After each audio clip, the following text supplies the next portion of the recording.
नमस्कार, HNN news देख रहे हैं आप और मैं हूं आपके साथ सीमा चौधरी। खबरों की ओर करते रुख जहां नवा रायपुर स्थित कुरखौती मुक्तांगन परिसर में आज रायपुर साहित्य उत्सव 2026 का भव्य शुभारंभ हो चुका है। उद्घाटन समारोह राज्यसभा के उप सभापति हरिवंश के मुख्य आतिथ्य और मुख्यमंत्री विष्णुदेव साय की अध्यक्षता में संपन्न हुआ। इस समारोह का आयोजन विनोद कुमार शुक्ल मंडप में किया गया, जिसमें उप मुख्यमंत्री अरुण साव, महात्मा गांधी अंतर्राष्ट्रीय हिंदी विश्वविद्यालय वर्धा की कुलपति डॉक्टर कुमुद शर्मा और अभिनेता मनोज जोशी विशिष्ट अतिथि के तौर पर मौजूद रहे। माता सरस्वती से प्रार्थना है कि उनका आशीर्वाद हमेशा छत्तीसगढ़ के ऊपर में बना रहे। और आज बड़ा सौभाग्य का विषय है कि बसंत पंचमी के दिन हमारे छत्तीसगढ़ में रायपुर साहित्य उत्सव आदि से अनादि 3 दिवसीय इसका आयोजन हुआ है। और शुभारंभ करने के लिए बड़ा सौभाग्य का विषय है कि हमारे राज्यसभा के उप सभापति आदरणीय श्री हरिवंश जी उद्घाटन करने के लिए यहाँ पर पधारे हुए हैं। उनके कर कमलों से ये साहित्य उत्सव का शुभारंभ हुआ है और ये 3 दिनों तक चलने वाला है। और इसमें पूरे देश और प्रदेश से प्रख्यात साहित्यकार उपस्थित हुए हैं। चलिए खबरों में आगे बढ़ते हैं, जहां बड़ी खबर धमतरी से है, जहां धमतरी, गरियाबंद और नुआपाड़ा डिवीजन से जुड़े 9 नक्सलियों ने हथियारों सहित आत्मसमर्पण कर दिया है। आईजी रायपुर रेंज और एसपी समेत वरिष्ठ पुलिस अधिकारियों के सामने नक्सलियों ने सरेंडर किया है। आत्मसमर्पण करने वालों में से 2 पुरुष और 9 महिलाएं नक्सली शामिल हैं। बता दें कि ये सभी लंबे समय से इलाके में सक्रिय थे और कई बड़ी नक्सली वारदातों में शामिल भी रहे हैं। नक्सलियों पर कुल 47 लाख रुपए का इनाम घोषित था। पुलिस के मुताबिक आत्मसमर्पण करने वाले सभी नक्सली शासन द्वारा प्रतिबंधित संगठन उड़ीसा राज्य कमेटी से जुड़े थे और धमतरी, गरियाबंद, नुआपाड़ा डिवीजन के नगरीय एरिया कमेटी, सीता नदी एरिया कमेटी और मैनपुरा LGS में सक्रिय थे। ये नक्सली लंबे समय से संगठन से जुड़े थे, कई बड़ी नक्सली वारदातों में शामिल थे और सभी सरेंडर नक्सली मूल रूप से बीजापुर, नारायणपुर और सुकमा जिले के निवासी बताए जा रहे हैं। तो सरेंडर करने वालों में आपको बता दें कि कई नक्सली जो हैं वो शामिल हैं, जिन पर 47 लाख तक का इनाम घोषित बताया जा रहा है। अमरेश कुमार मिश्र, आईजी रायपुर रेंज के द्वारा ये तमाम जानकारी भी दी गई।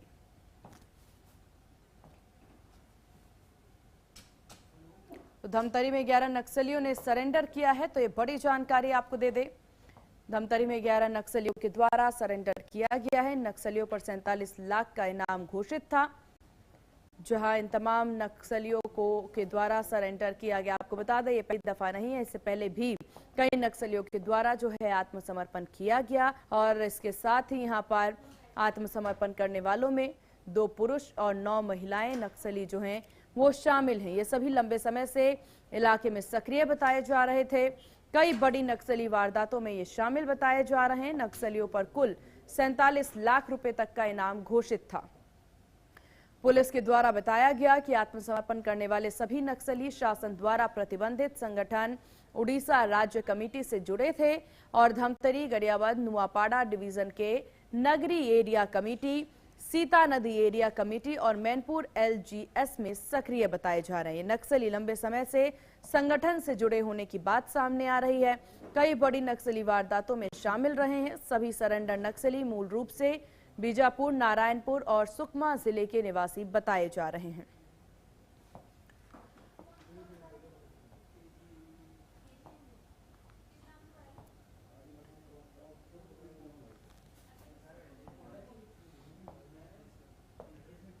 तो आईजी के सामने नक्सली ने हथियार सरेंडर किया। तो ये बड़ी अपडेट आपको दे दे। नक्सल उन्मूलन अभियान को ये बड़ी सफलता मिली।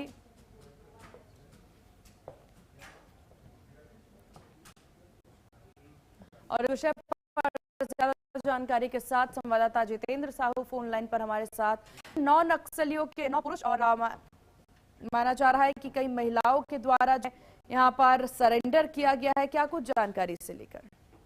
जी बिल्कुल, देखिए निश्चित तौर पर मैं बता दूं, काफी लंबे साथ धमतरी जिले को, धमतरी पुलिस और जो सुरक्षा बल के जवान हो उनको बड़ी और निर्णायक कामयाबी मिली है। बताया जा रहा है कि यहाँ पर जो 9 नक्सली है, जिसमें से 7 महिला नक्सली और 2 पुरुष नक्सली है, इन्होंने जो रायपुर रेंज के आईजी अमरेश मिश्रा और जो एसपी है धमतरी से सूरज सिंह परिहार सहित तमाम पुलिस अधिकारियों के सामने हथियार से समर्पण किया है। बता दूं कि इन सभी पर तकरीबन 45 लाख के इनाम घोषित है और सभी ने यहाँ पर आज उनके सामने समर्पण किया है, पुलिस के सामने समर्पण किया। तो कहीं ना कहीं ये जवानों की पुलिस की बड़ी सफलता मानी जा रही है। बता दूं लगातार जो पुलिस है जिले में ये अलग अलग जगह पर लंबे वर्षों से नक्सल संगठन से जुड़े थे और अलग अलग जगहों में ये सक्रिय थे। तो कहीं ना कहीं पुलिस जो है समस्त माओवादी एरिया कमेटी को संपूर्ण रूप से समर्पण कराने के लिए पुनर्वास नीति के माध्यम से निरंतर अपील कर रही थी और कहीं ना कहीं सुरक्षा बल लगातार एंटी नक्सल ऑपरेशन चला रहे थे। उनके दबाव में आकर ये जो नक्सली है, तमाम जो नक्सली है, 9 नक्सली जिन्होंने समर्पण किया है, सरकार की जो नीति है मुख्य धारा में लौटने की और पुनर्वास नीति से प्रभावित होकर आज हथियार से सरेंडर किया है। जी बिल्कुल। और हालांकि क्योंकि धमतरी में 11 नक्सलियों के द्वारा सरेंडर किया गया है जितेंद्र, इसके बाद और किस तरीके से यहाँ पर यह अभियान जारी है, क्योंकि और भी सरेंडर होने की बात सामने आ रही है। पुलिस के द्वारा, टीम के द्वारा लगातार यह अभियान चलाया जा रहा है, जागरूकता अभियान, इसको लेकर क्या कुछ अपडेट? जी बिल्कुल, निश्चित तौर पर देखिए बीते साल भर की अगर बात करें तो बस्तर सहित आसपास के पड़ोसी राज्य जैसे एमपी हो गए, महाराष्ट्र हो गए, बॉर्डर वाले जो हिस्से वहां लगातार कई बड़े नक्सली इनकाउंटर में मारे गए। उसके बाद कई बड़े नक्सली लगातार समर्पण करते रहे। उसके बाद जो समर्पण की जो प्रक्रिया है वो आए दिन चल रहा है। वहीं अगर धमतरी की बात करें तो धमतरी का जो नगरीय वनांचल क्षेत्र है, यहाँ के कुछ हिस्से नक्सल प्रभावित इलाके और यहाँ भी पूर्व में घटनाएं नक्सल वारदात हो चुकी है। लेकिन कहीं ना कहीं पुलिस लगातार ये कोशिश कर रही थी, एंटी नक्सल ऑपरेशन सुरक्षा बल के जवानों के द्वारा चलाया जा रहा था, उसी का ये असर है। और सरकार की जो मुख्य धारा में लौटने की पुनर्वास जो नीति है उनसे प्रभावित होकर ये जो नक्सली है मुख्य धारा में लौटे हैं। और ये माना जा रहा है कि रायपुर रेंज के जैसे गरियाबंद का हिस्सा है, धमतरी जिले के नगरीय वनांचल इलाके का हिस्सा है, तो कहीं ना कहीं अब पूरी तरीके से नक्सल मुक्त होने की तरफ आगे अग्रसर हो रहा है और नक्सल मुक्त होने की कगार पर है आगे। और इस तरह के प्रयास लगातार पुलिस के जो बड़े अफसर है वो इस तरह की अगर कोई गतिविधि नक्सलियों से जुड़ी मिलेंगे तो निश्चित तौर पर आगे प्रयास है कि कहीं ना कहीं ये जिला पूरी तरीके से नक्सल मुक्त घोषित होगा, लगातार जो नक्सली है वो मुख्य धारा में लौटेगी। चलिए ठीक है जितेंद्र, आपका बहुत शुक्रिया तमाम जानकारी साझा करने के लिए। और ये डर से नहीं आए हैं, जैसा इन्होंने बताया कि इनको अपने गलती का एहसास हुआ, भूल का एहसास हुआ, उस कारण लौटे। सर इनके सुरक्षा की, इनके रिहेबिलिटेशन की, स्वास्थ्य की सारी और स्किलिंग की, कौशल विकास की जिम्मेदारी शासन की है, जिसे हम लोग जिला प्रशासन और सबके सहयोग से काफ़ी तेज गति से आगे बढ़ाए। बचे हुए नक्सली भी सर 31 मार्च से पहले ही इस रेंज में तो नहीं है, आपको डेडलाइन मालूम है, उनके खिलाफ अभियान जारी रहेगा। हम भी इस बचे हुए दिनों में और आने वाले दिनों में हमारी पूरी कोशिश रहेगी कि जो नॉर्मल पुलिसिंग नहीं हो पा रही थी नक्सल क्षेत्रों में नक्सलियों की उपस्थिति के कारण, उसको बहाल करें, जनता से संवाद बढ़ाएं, जंगलों की भव्यता और सेरेनिटी, मैग्निफिसेंस एंड सेरेनिटी जो चीज़ हुआ करती थी, भव्यता और शांति, उसे लोगों को जोड़ें, बढ़ाएं, ताकि गवर्नेंस जो नॉर्मल तरीके से इन क्षेत्रों में फैले। चलिए खबरों में आगे बढ़ते हैं, जहां रायपुर में राज्यपाल रमेश डेका के मुख्य आतिथ्य और मुख्यमंत्री विष्णुदेव साय की अध्यक्षता में 10वीं 12वीं के मेधावी विद्यार्थियों का सम्मान किया गया।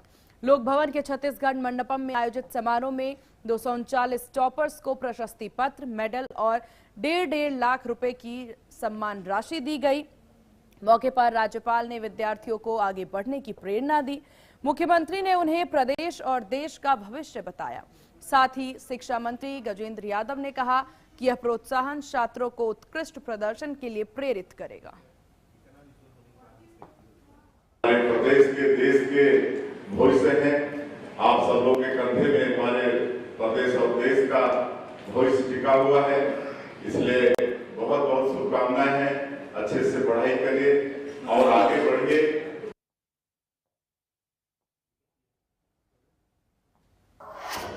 और चलिए यहाँ रुकते हैं एक बहुत छोटे से ब्रेक ले, ब्रेक के बाद जल्द होंगे हाजिर।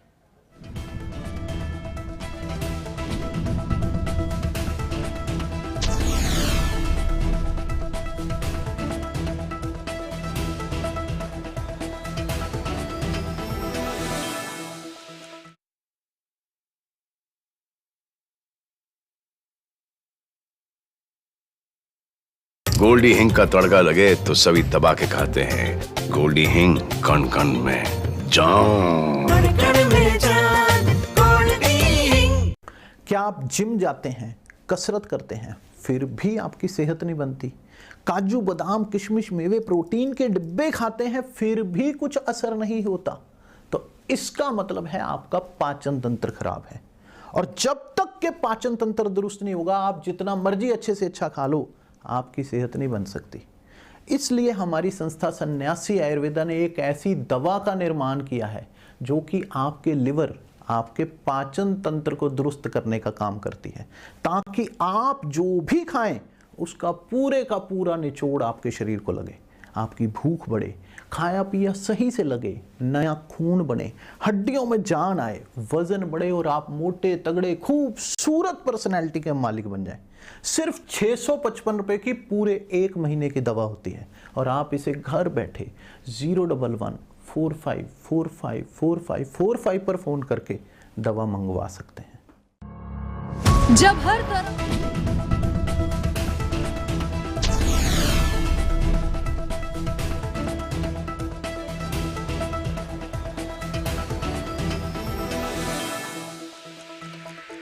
और ब्रेक के बाद एक बार फिर से स्वागत है आपका। चलिए खबरों की ओर करते हैं रुख, जहां राजनांदगांव के स्टेट हाई स्कूल परिसर में आज से 28 जनवरी तक स्वदेशी मेला का आयोजन किया।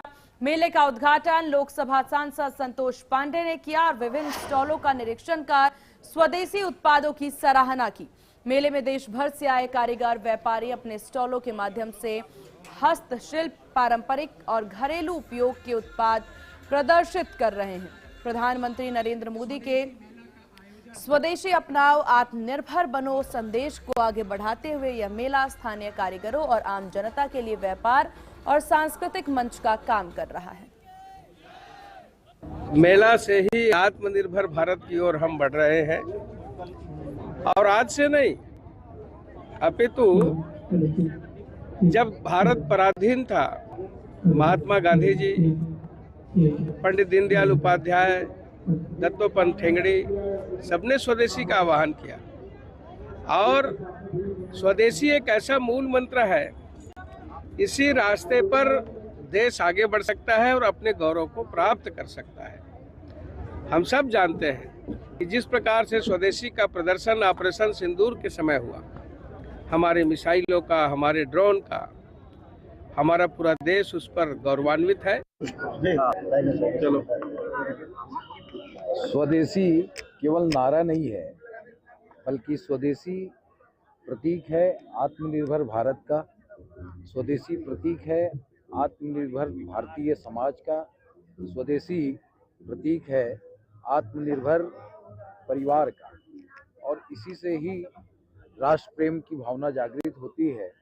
और जिस प्रकार से मोदी जी ने स्वदेशी को आगे बढ़ाया, जो उन्होंने प्रेरणा ली महात्मा गांधी जी से, दत्तोपंत ठेंगड़ी जी से, पंडित दीनदयाल उपाध्याय जी से, और उस आंदोलन को आगे बढ़ाने का काम कर रहे हैं। इस आंदोलन को सफलतापूर्वक पूर्ण करने के लिए मैं समझता हूं कि भारतीय लोगों की आवश्यकता बहुत ज़्यादा है कि वो भारतीय उत्पादक को उपभोग करे। चलिए खबरों में आगे बढ़ते हैं, जहां छत्तीसगढ़ वक्फ बोर्ड के अध्यक्ष सलीम राज ने कांग्रेस पर गंभीर आरोप लगाए हैं। सलीम राज ने कहा कि कांग्रेस ने मुसलमानों को मुख्यधारा से दूर रख करके उन्हें सिर्फ आतंकवाद से जोड़ने का काम किया है। देश में जब भी कोई संदिग्ध गतिविधि होती है, कांग्रेस के नेता आतंकियों को भाई चाचा कह करके संबोधित करते हैं, जिससे आतंकवाद को परोक्ष समर्थन मिलता है। सलीम राज ने आरोप लगाया कांग्रेस की सोच ने समाज को बांटने का काम किया, जबकि बीजेपी राष्ट्रवाद और देश की एकता का समर्थन करती है। वहीं इस मामले में अब कांग्रेस संचार विभाग के अध्यक्ष सुशील आनंद शुक्ला का जवाब आया है। छत्तीसगढ़ राज्य वक्फ बोर्ड ने निर्णय लिया कि राष्ट्रीय पर्व 26 जनवरी 15 अगस्त समस्त मस्जिद, दरगाह, इमामबाड़ा, कब्रस्तान और जो भी मुस्लिम संस्था है, मदरसा, वहाँ पर ध्वजारोहण होना चाहिए। क्योंकि कांग्रेस के लोग इसका विरोध कर रहे हैं तो समझ से परे है। हम चाहते कि सामाजिक एकता और मुसलमानों पर जो ब्लेम लगा था कि मुसलमान राष्ट्र और देश से प्यार नहीं करता है, तो उनको मौका मिला है तो राष्ट्रीय पर्व मनाना चाहिए। कुछ संस्थाएं जो गरीब है, जैसे कुछ दरगाह है और कुछ इमाम बाड़ा है, बोले कि हम सब ध्वजारोहण कर पाएंगे, मिठाई नहीं बांट पाएंगे। तो उसके कारण छत्तीसगढ़ राज्य वक्फ बोर्ड ने निर्णय लिया है कि ऐसे जो संस्था गरीब है उनको हम 5,000 से 7,000 रुपये अनुदान देंगे। देखिए, सलीम राज अपनी नौकरी बचाने के लिए इस प्रकार की बयानबाजी कर रहे हैं। मुसलमानों को आतंकवादी समझना, मुसलमानों को आतंकवादी बताना, मुसलमान यदि नाम सामने आ गया तो उसको किसी न किसी ढंग से आतंकवादी सिद्ध करना, ये भारतीय जनता पार्टी का चरित्र रहा है। सलीम राज जैसे लोग अपनी व्यक्तिगत रोजी रोटी के लिए भारतीय जनता पार्टी में हैं, उसकी पैरोकारी कर रहे हैं, लेकिन आज देश का एक एक मुसलमान इस बात को जान रहा है कि कौन उनको आतंकवादी बोलता है, कौन उनका चारित्रिक हत्या करता है, कौन उन्हें देशद्रोही कहता है, यह सारा देश जान रहा है। चलिए खबरों में आगे बढ़ते हैं, जहां बिलासपुर में प्रशासनिक संवाद का महत्वपूर्ण आयोजन किया गया। लाल बहादुर शास्त्री राष्ट्रीय प्रशासन अकादमिक मसूरी के संचालक श्री राम तरिणकांति ने जिला स्तरीय अधिकारियों के साथ बैठक की।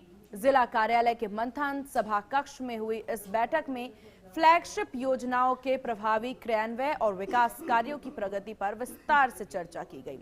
इस कार्यक्रम में संभागायुक्त सुनील जैन, कलेक्टर संजय अग्रवाल, एसएसपी रजनेश सिंह सहित सभी वरिष्ठ अधिकारी मौजूद रहे। अपने संबोधन में आपको बता दें, उन्होंने योजनाओं का लाभ समाज के अंतिम व्यक्ति तक पहुंचने पर जोर दिया। कार्यक्रम के अंत में कलेक्टर संजय अग्रवाल ने आभार व्यक्त किया। तो बिलासपुर छत्तीसगढ़ से एक खबर।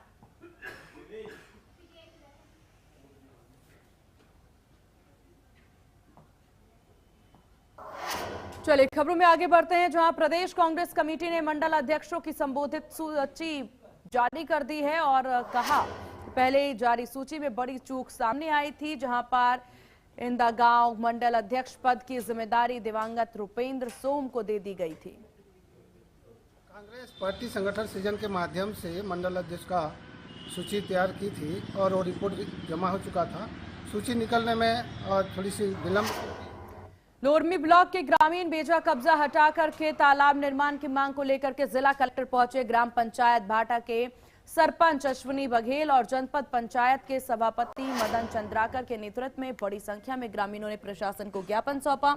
बताया कि पंचायत क्षेत्र में कब्जा लंबे समय से विकास कार्यों में बाधक बना हुआ है। कब्जा करे हैं, जब काश्तकारी करे थे कोठार वही के लिए मैं राम शरण ध्रुव, पिता अमर सिंह ध्रुव, ग्राम पंचायत भाटा कुकुरहट्टा के निवासी हूँ। और किसी को हम पैसा न सरपंच के दिए हैं न जनपद को दिए हैं पैसा। और तालाब नहीं ऐसे करके बोल रहे हैं, तालाब है गांव में 2-2 ठे तालाब है, सरपंच बोर खुदवाया है, वो भी सूखा पड़ा हुआ है और तालाब में राहेर उपज ले रहा है। गांव वाले वही किसान जो वहाँ शिकायत किए हैं वही। किस संबंध में आए थे आवेदन देने कलेक्टर साहब? चलिए खबरों में आगे बढ़ते हैं, जहां राजनांदगांव में आज बसंत पंचमी का पर्व श्रद्धा और भक्ति के साथ मनाया गया।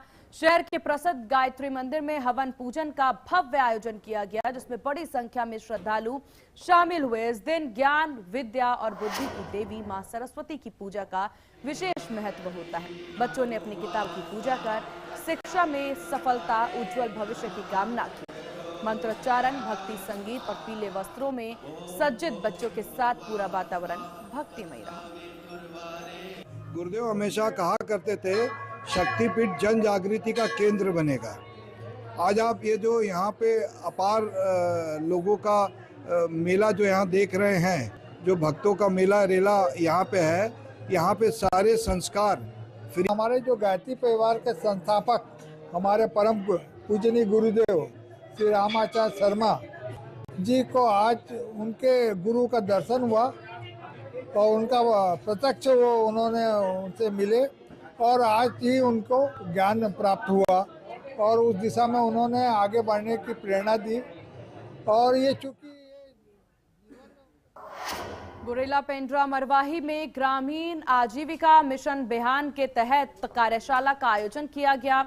और कार्यशाला में कलेक्टर ने उत्पादों की गुणवत्ता, पैकेजिंग और प्रचार पर जोर दिया। विभिन्न पंचायतों की महिलाओं ने सिलाई, मछली पालन, सब्जी उत्पादन, अगरबत्ती निर्माण जैसी आजीविका गतिविधियों से लखपति दीदी बनने की प्रेरक कहानियां साझा की। हमारे माननीय प्रधानमंत्री जी और मुख्यमंत्री जी की मंशा है कि हमारे समूह से जितनी भी दीदियां जुड़ी हुई हैं वो लखपति दीदी की श्रेणी में शामिल हो जाए। तो उसी के तहत आज हमने लखपति दीदी हेतु एक पहल आजीविका की ओर, जो स्व सहायता समूहों का कन्वर्जेंस है। खबरों में आगे बढ़ते हैं, जहां राज्य में डीएड के अभ्यर्थियों का आंदोलन तेज होता जा रहा है। ये अभ्यर्थी अपनी नियुक्ति को लेकर के पिछले 1 महीने से धरने पर बैठे हैं और अब तक सरकार से कोई जवाब इन्हें नहीं मिला है। सरकार से जवाब न मिलने पर अभ्यर्थी ने शिक्षा मंत्री के निवास पर घेराव करने की कोशिश की और इस दौरान पुलिस ने उन्हें केंद्रीय जेल भेजा। हालांकि कुछ देर बाद अभ्यर्थियों को वापस धरना स्थल पर छोड़ दिया गया।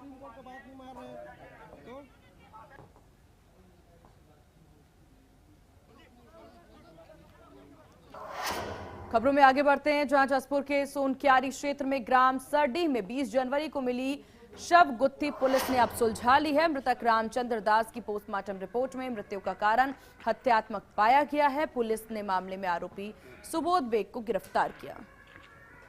चौकी सोनक्यारी अंतर्गत सरडी गांव में इम नदी किनारे एक व्यक्ति का शव मिला, जिसका पीएम कराने पर हत्यात्मक प्रवृत्ति का आने पर बीएनएस की धारा 103(1) के तहत अपराध दर्ज कर आरोपी का पतासाजी की गई। राजधानी रायपुर के नरैया तालाब के पास एक पेड़ से महिला की लटकी हुई लाश मिली है। सुबह गार्डन में टहलने पहुंचे लोगों ने शव देखा। तुरंत स्थानीय लोगों ने पुलिस को सूचना दी। पुलिस मौके पर पहुंची, शव को नीचे उतरवाकर जांच शुरू की।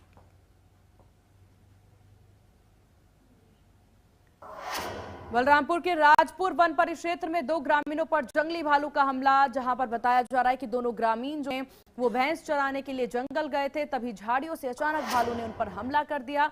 ग्रामीण गंभीर रूप से घायल बताए जा रहे हैं। शोर सुनकर आसपास के लोग इकट्ठा हुए।